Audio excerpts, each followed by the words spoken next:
The founding of Rome. The tale of the founding of Rome is recounted in a traditional story handed down by the ancient Romans as the earliest history of their legendary and mythical city.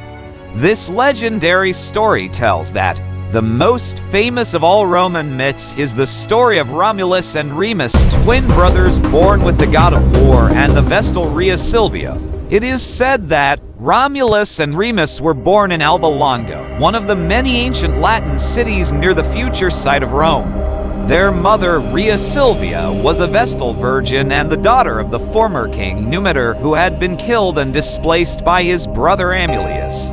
Rhea Silvia conceived them when their father, Mars the god, visited her in a sacred grove dedicated to him.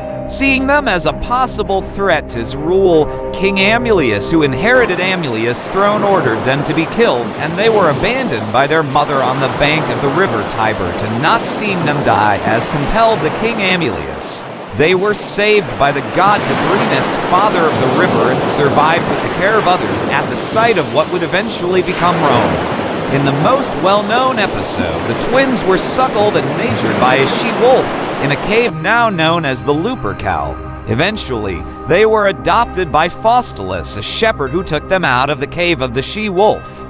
Faustulus and his wife Acca Laurentia raised them as their own children. They grew up tending flocks, unaware of their true identities. Over time, they became natural leaders and attracted a company of supporters from the community. When Romulus and Remus became adults, they killed Amulius and Tacius took the throne. They decided to establish a city. Having wrapped Sabine women, Romulus wrapped Julia, the princess, daughter of the king Alba Longa Tacius, and Remus wrapped Tarpeia, and others wrapped women there.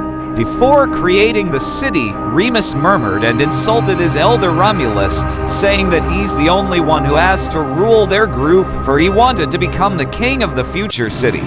And so, they made a choice to know who among them could reign. They took auspices relating to their clothing color.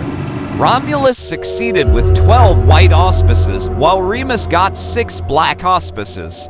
Then Remus quarreled over the result. His brother told him that they will rule together, but he said angrily, "Never." He then asked for the separation, and they divorced, with his brother dividing the caravan in two. Remus wanted to found the city on the Aventii Hill, but eventually his people died when they faced the mountain that were vomiting fire. All died except Remus and his wife Tarpeia.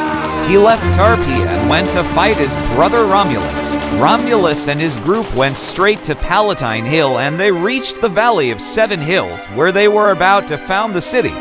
While working, the Sabine soldiers came as their enemies, commanded by Tacius, the father of Julia, the wife of Romulus. They fought them till when they killed all the Sabines and Romulus caught his father-in-law Tacius. He finally declared peace to be with them, and the war ended. Romulus started then tracing the limit of the city he wanted to create, and after, he proclaimed himself the king of the city Rome, declaring that whoever come peacefully will be welcomed, but he who will come with weapon will be killed. And that was their law. After a few moments, Remus came very angrily to fight against his twin brother Romulus. And while fighting, Romulus killed Remus not because he wants to reign alone, but because he came as an enemy with weapons. Thus, Romulus were extremely unhappy for committing a fratricide because their mother Rhea Silvia told them to love each other and not being divided, but their story ends with the strife and bloodshed.